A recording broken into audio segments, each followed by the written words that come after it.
In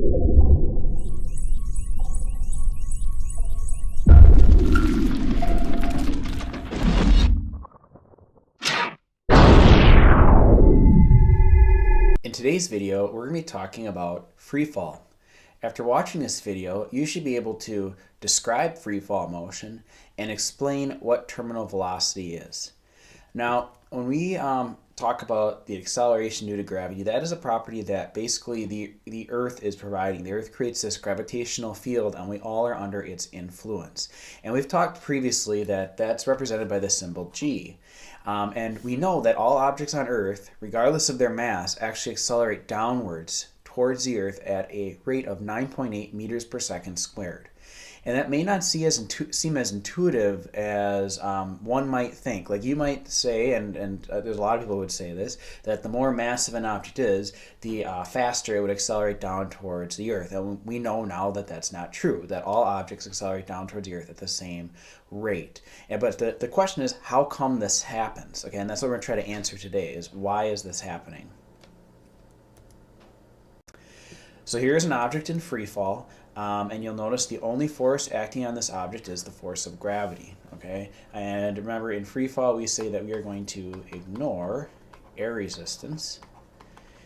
And we know that that force of gravity is causing this object to accelerate at a rate of 9.8 meters per second squared, okay? So let's take a look at a picture. There's a little animation of the object falling. Let's take a look at a picture of comparing an elephant and a mouse. Now you'll notice the elephant has a mass of 1,000 kilograms and the mouse has a mass of 1 kilogram. A lot of people would say, oh, well, the elephant is going to accelerate down towards the Earth at a quicker rate than the mouse is, just because the elephant is a lot more massive than the mouse. Okay, 1,000 times more massive, right? But acceleration, as we know from Newton's second law, where acceleration equals F over m, acceleration depends upon two factors, the force and the mass. And the elephant has more mass than the mouse, yes, but that increased mass actually has an inverse effect upon the elephant's acceleration.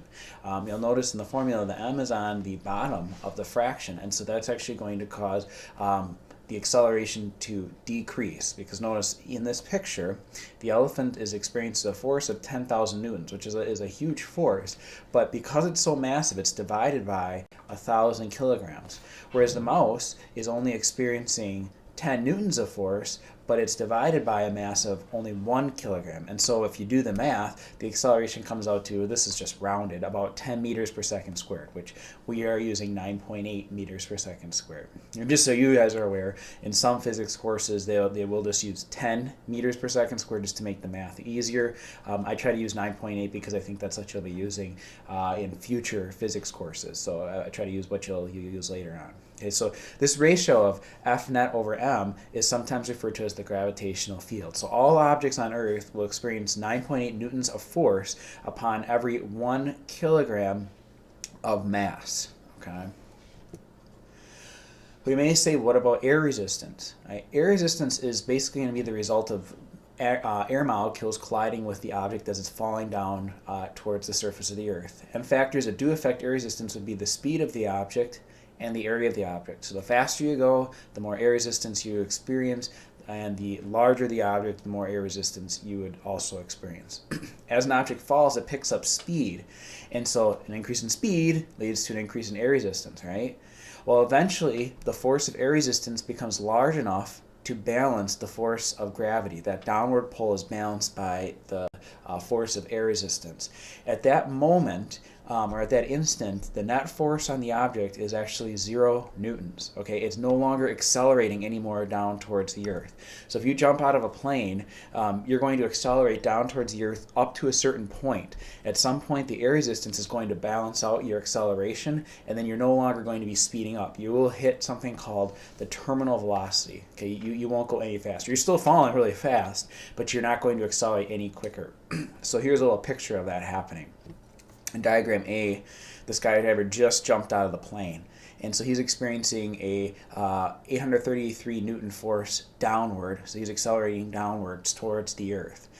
as time passes, the air resistance starts to increase because the skydiver's speed is increasing. Right? So after every second, it gets faster and faster and faster. So in this moment, the air resistance is 350 newtons, but you'll notice the force is still unbalanced. There's a greater force down than there is up.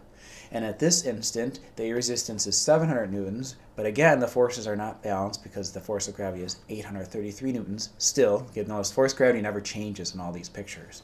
And then finally, in diagram D, this guy has hit terminal velocity. And basically, that means that he no longer is accelerating down towards the Earth any faster. He has hit the fastest speed he possibly can accelerate in the air. Okay? That takes care of this video. I'll see you guys next time.